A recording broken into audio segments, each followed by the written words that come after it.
Hello, everyone, and welcome to this edition of Illuminating Insights. I'm so very excited for this episode because I am joined by two of my longtime colleagues, Bryan Tew and Samar Elatta Sokolsky. I am going to let them introduce themselves because, well, there's more of them than there are of me this time. So, Bryan, I'm going to turn it over to you. Absolutely. Thanks for having me, Tricia. I'm glad to be here. I'm Bryan Tew. I live in Salt Lake City, Utah, and I've been in the Agile space for over 20 years. And I'm an enterprise business agility strategist. So for the past 10 plus years or so, I've been focused on business agility at scale and helping enterprise leaders really transform their organizations to be more agile, but also to know how to lead agile in large scale situations. So really grateful to be here. Awesome. Thank you, Bryan. And Samar. Hi, Tricia. I'm super excited to be here as well.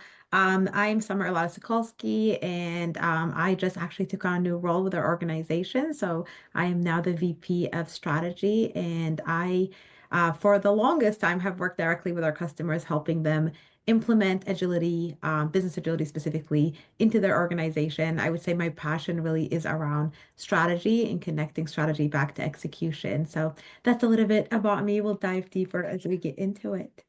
Yes, and I'm so excited to have you both here because our topic today is the birth of enterprise business agility, something that I was doing before I came to work for our company. And Summer and Bryan, you both have been helping organizations with bringing enterprise business agility to, their teams and their leaders for longer than any of us care to admit, because then we would have had to start work when we were 12 or maybe 15. But, it's been so fun watching this really great methodology grow from the time it was in its infancy to what it is now. So, Bryan, you were actually at a customer really starting to implement these elements when it was in its infancy. Yeah, in fact, this is what we learned pretty quickly. We had been doing many agile transformations as an organization and had a lot of success, but primarily at kind of the team and the team of teams level. And what we found over time is that there were certain problems that came up that were out of the control of the teams or even their direct leaders. So the teams were going faster and they were doing a lot of great things to collaborate and align on their work, but oftentimes their priorities would change or they wouldn't really understand what the overall strategy or vision was. And those were things that they couldn't do on their own. So we found these gaps, such as the ability to prioritize well and manage portfolios and so forth. And that was really causing the team's problems. We oftentimes found also that they didn't have validation of a lot of these ideas that would come in. So they would be stuck, or they would find that leaders had different ideas on what the priority was, and they had to fight it out. And so these problems kept coming up. They had leaders that were not real servant leaders and were causing some problems in their command and control styles. Certainly technical problems around DevOps and so forth, that was slowing them down. So all these things came to light that we needed leaders to help with. And so it was interesting because at the time there were a couple of organizations we were working with in very similar situations. I was working at one, and Sally will, or Summer will talk more about the other when she was with working with Sally at another organization. Basically, what we found in this large financial services organization is we needed more high level senior leaders to take ownership of these challenges. And Mm. so we developed a program where kind of breaking down into five different major areas, they started to work through what could we do to really resolve these challenges that the teams keep bringing to us. So we developed five different areas. One was around our product delivery, so anything related to product management, prioritization, all those kinds of things. That was one of those areas, and they had a product leader in that space that would lead that transformative area. Another was around the portfolio and program management, and so that became its own area with a whole bunch of different things that needed to be done. Another was one more around stabilizing the agile transformation area, so the teams and the roles and the processes and all of that. Another was around the tools enablement, which then became more of the DevOps area, so more of the technology agility. And then another one was around how do we get our best and brightest ideas coming to flow. So these 5 areas started to solidify themselves, and we had these leaders really working with these sub teams.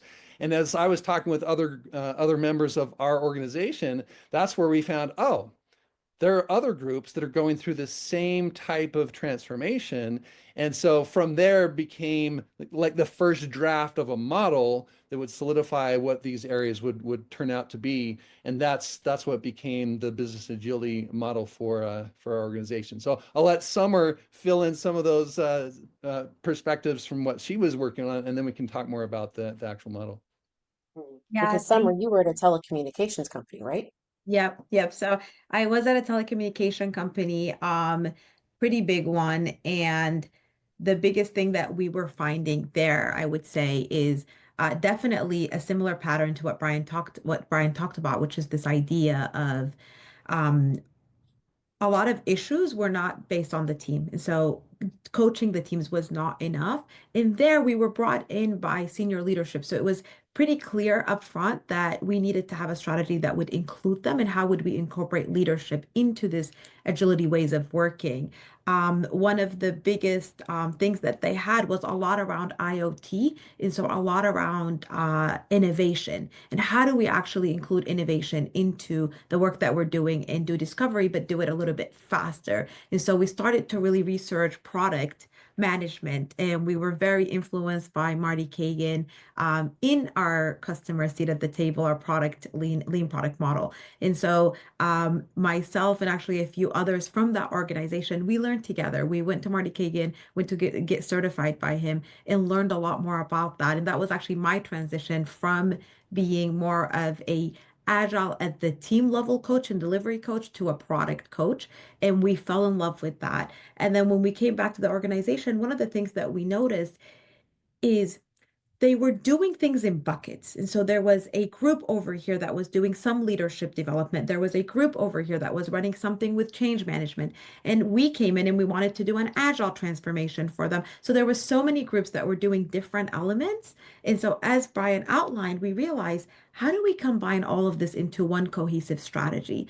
And of Hmm. course, and on top of all that, are they organized correctly? Are they actually organized in cross-functional teams? There's a lot of movement in the agile world towards working in sprints and working agile, but the teams are not actually cross-functional. They do this wagile where they work in sprints, but really the testing is happening in one area and the development is happening in another area. So really, how do we set up cross-functional teams end to end, starting with leadership and with portfolio management going all the way down to the team level? So that's a little bit of what I'll add to what Bryan said. And we were seeing the same thing at the insurance company that I came from, that then we were continuing to help after I joined our organization.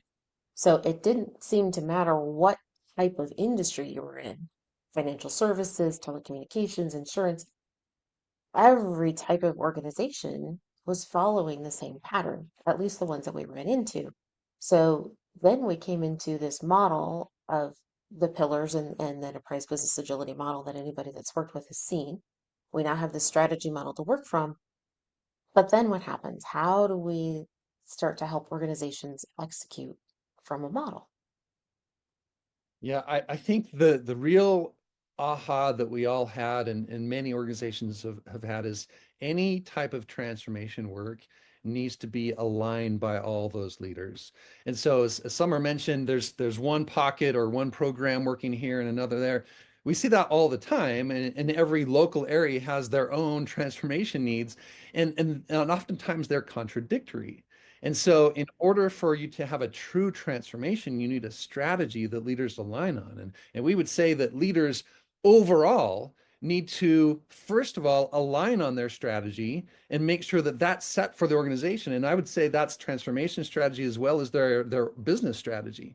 But then it's how do you communicate that?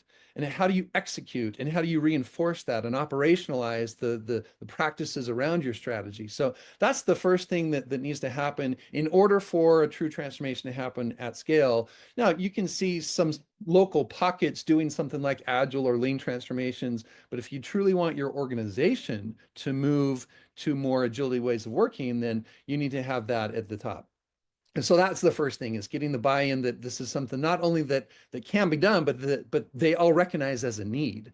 And that's really where we would start. Help to understand, what are the problems we're trying to solve? What are the specific needs that we have, or the challenges that you're dealing with, the things that are keeping leaders up at night, right? Is it that we're not fast enough delivering value? Is it that the quality's not good? Is that we're delivering the wrong things? And sometimes we'll see lots of effort go into a major initiative only to find that it didn't provide any value at all. So shifting our thinking towards outcome delivery and value, rather than just getting lots of outputs out there. So that kind of recognition for leaders really helps to understand that we do have a need for transforming the way that we work and how we execute and how we deliver value. And once that's understood, then it's a matter of, let's lay out a strategy or a transformation plan for how to execute on your strategy, so that we can start really where the biggest needs are and move towards how we can get the best bang for your buck, and understand also, how do we get not only leaders to align on those things, but then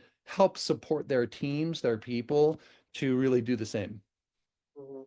And Summer, can you talk about the difference between agile, which is, just a way of working, and agility, which is something that I think is really important from a definition perspective, because agility is beyond agile.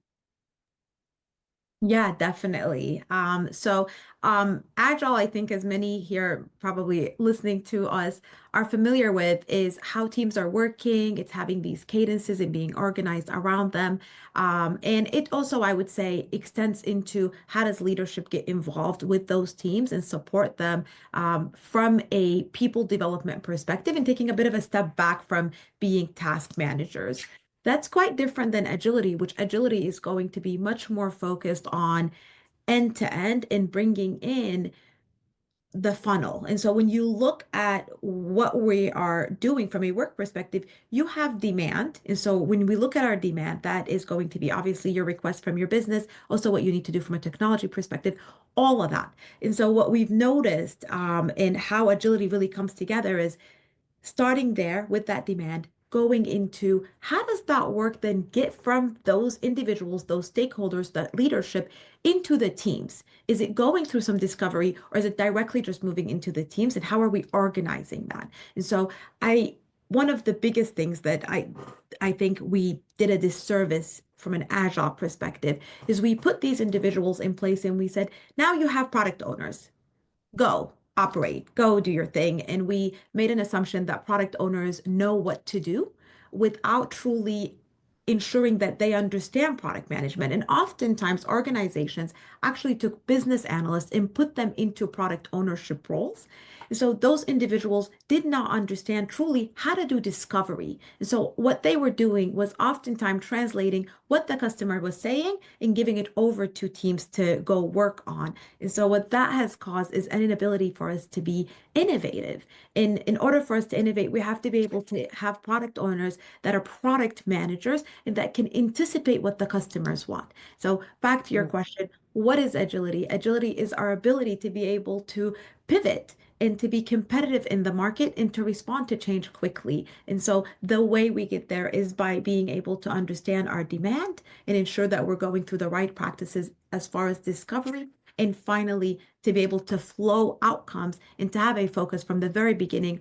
A lot of people throw around the word strategy, but what does strategy really mean? And it is this idea of having clear business outcomes and having work that then aligns back to them.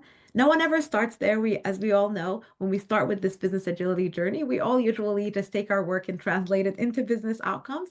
But that is the challenge, and one that we love helping our customers with, which is really starting with strategy first. I think we've all seen what it looks like when business agility isn't present, and we all have an idea of what that looks like. What does it look like, or what have you seen when business agility is present and when it's done well? Well, I can start there. Ultimately, at the very top, it's similar to what Summer was just mentioning. It's leaders that are aligned on their overall strategy. That means that they're thinking in the same way when they understand where they're going and who they want to be, not only just what they want to do. That means that they're aligned as to what will it take for us to get there. So the prioritized initiatives and the different areas of focus, where the money will be spent, how the new ideas flow, recognizing when there's something we shouldn't do versus we should do. It's easy to say yes to ideas. It's hard to say no, right? And recognizing that maybe there's an idea that we would love to do, but it's not truly aligned to our strategy and where we want to go. And so that takes courage. It takes people to stand up and sometimes even challenge each other. So I'd say that's first. Then it's a matter of how do you align your people, your teams, and your leaders on those ideas, and ensuring that you don't have pockets that are going rogue, right? That you can see your work, how it either supports or directly influences the strategy at all levels, regardless of what type of department or division you're in. So we typically recommend that as you're thinking about these things, you need to have a strategy around your products and services. Certainly, that's what keeps you in business. So we would recommend an OKR specifically around your enterprise, maybe like a 3-year OKR around that specific area. You might have more than one, especially in large organizations. You might have multiple products and services. What is your overall strategy on how you're delivering those? We would say you also need a strategy around your capabilities. And these are your people capabilities as well as your technology and business capabilities. And what is your plan to grow those and continuously improve those capabilities? Because those will support your products and services.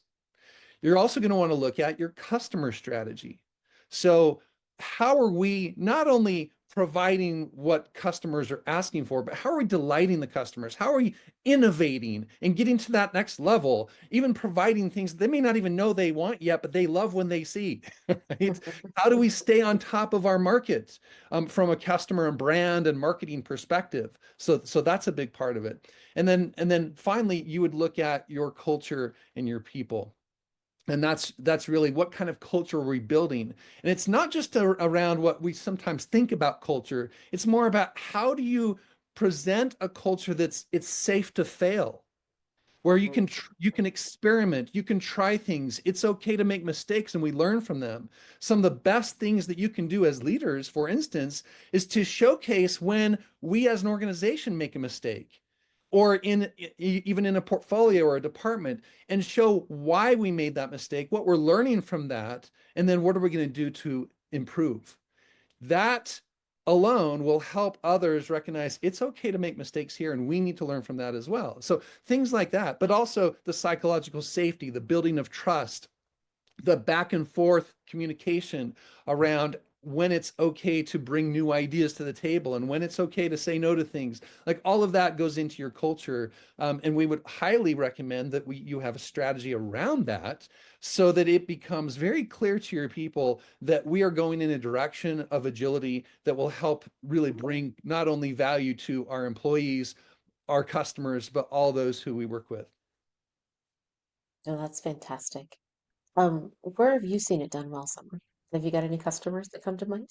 Yes, I actually do. We're currently supporting a few customers in Saudi Arabia with Vision 2030, which is a pretty big deal for Saudi Arabia. And it's really exciting to actually see these customers don't have too much of a technology focus. So they truly are just coming at it completely from business, wanting to adopt business agility. So it's a powerful thing to see. And what we've been able to do is to what Bryan shared, really put a model around. So we have our enterprise business agility model, but the biggest question that we've always gotten is where do we start? And so a pattern that we found to be super successful is what we call our enterprise visibility room. And so really we take our customers through these 5 steps to implement this enterprise visibility room. And that in itself creates this culture where people feel the accountability. And so, really, if I can just walk through it, because I think it's such a powerful pattern of what this looks like when it's done well, right? The first thing that we're doing is helping them define what are the outcomes that you're trying to reach by 2030? What is it that you can do this year specifically? And you're getting your entire executive group in the room having these conversations. And then following that, you're really saying, who are the teams? Who are the teams that are currently doing this and starting to map out that value stream? But then Okay, great. But today we have a bit of a spaghetti. We're jumping all around to get something completed from point A to point Z. So how do we bring those people together and really become cross-functional? And so starting to really map that out and then visualize it on this wall is quite powerful. And organizations that are starting to adopt this pattern, obviously not every organization can do this in a physical wall. And so that's why we have the digital twin within our platform. But it's quite powerful to see that then alignment of bringing the next level of teams. So the next level of your strategic leaders that are leading portfolios and starting to design that. One of the biggest gaps that I see missing in organizations that are not doing this well is they are not conscious about their outcome driven teams. So we call them strategy management office. Portfolio managers is what I hear a lot when the teams are more focused on technology. But are those designed well? And are they cross functional? Whenever we talk about cross functionality, we often focus on the teams becoming cross functional, and we forget that if leadership is not cross functional, we're going to have a lot of gap in our demand.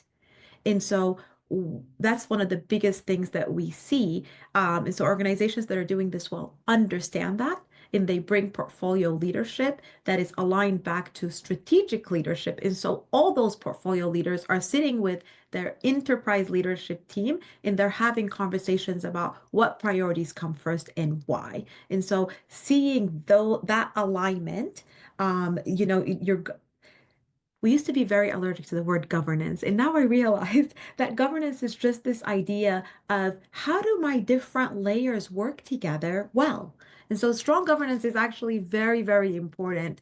Um, and that is a huge part of what we help with when we really design this visual room that you can walk through, where you can see where your strategic objectives are, where your annual objectives are, and then how do those cross-functional teams that you've designed align back to it and ensuring that you don't set it and forget it. That's the other biggest thing that we see with organizations that are doing OKRs.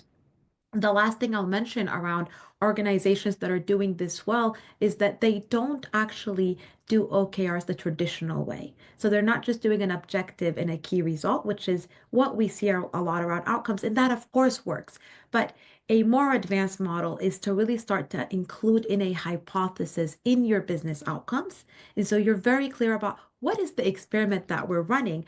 Bryan brought this up. One of the things that we struggle with is what do you stop and when do you pivot? And so being clear about that and having a very clear hypothesis and what are we experimenting with is a powerful way that when we check in, we say, okay, that work that we thought we're going to deliver XYZ result has not. And then finally, how do we review and adapt all of this on a quarterly basis? As we all know, a huge part of agility is that we ensure that we are very often doing a review of where we're at with everything that we're working on, including this model of our business agility. Wonderful thoughts. It has been such a pleasure to talk with both of you today. Our time has just gone so fast. But before we close out today, I wanted to see if either of you had any final thoughts. I'll start with you, Bryan. Sure, absolutely.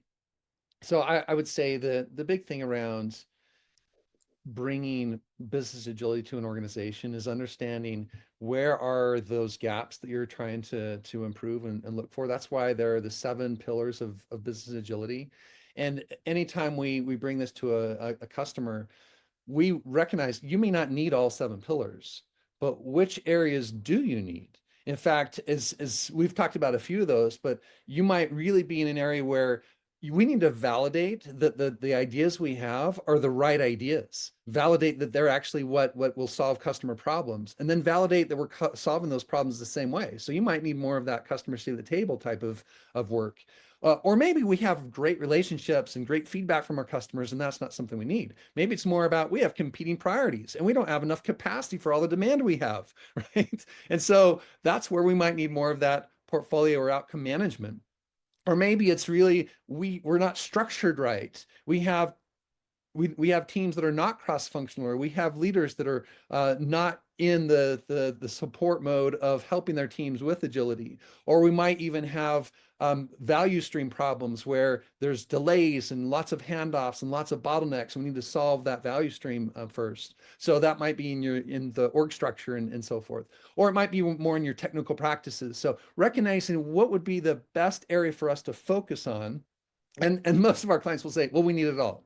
Okay, great. We'll get to it all, but what is going to solve your greatest needs? So I would recommend any leaders really think about what are the greatest needs we're trying to solve, and usually those challenges will fit into those pillars, and there will be practices or methods, recommendations on how to get started with that. So I would recommend first of all looking at those biggest problems to solve, and really go from there and build out your roadmap from there. Awesome, Bryan. Thank you. Samar. I love everything that Bryan shared, and ditto to all of that. Definitely start with, and we offer, as part of Agility Insights, an EBA assessment so that you can start to really be able to evaluate where your organization is at. Another thing that I would add to that is just being really intentional about what you're measuring. So something that we're very big about is measuring the right things. And so understanding, what are you measuring at the team level? What are you measuring at that team of team level? And then what are you measuring at the enterprise level? I think really helps you ensure that you are delivering to the right things, and also influencing the right behavior from a cultural perspective. So the three things that we always ask leaders to focus on is maturity, practices, and behaviors. So what does that look like for your teams? But also, what does that look like for us as an organization? And back to Bryan's point, that's what the enterprise business agility assessment and model really helps you understand, is as an organization, where are we getting to become into this framework of agility, right? Being able to move at speed, pivot quickly, do it with quality. That's what that's going to help you with. And then, of course, you have to measure things like performance. So that's the things that we're doing at the sprint level, and the things that we're doing as far as our work and our initiatives. So how are we performing? Those are oftentimes your KPIs. And finally, and I truly believe most importantly, is how are you measuring your strategy and your outcomes? So I'll leave you with that thought. Awesome. Thank you both. I appreciate both of you spending time with us today. And thank you all for listening to this episode of Illuminating Insights. Have a great day.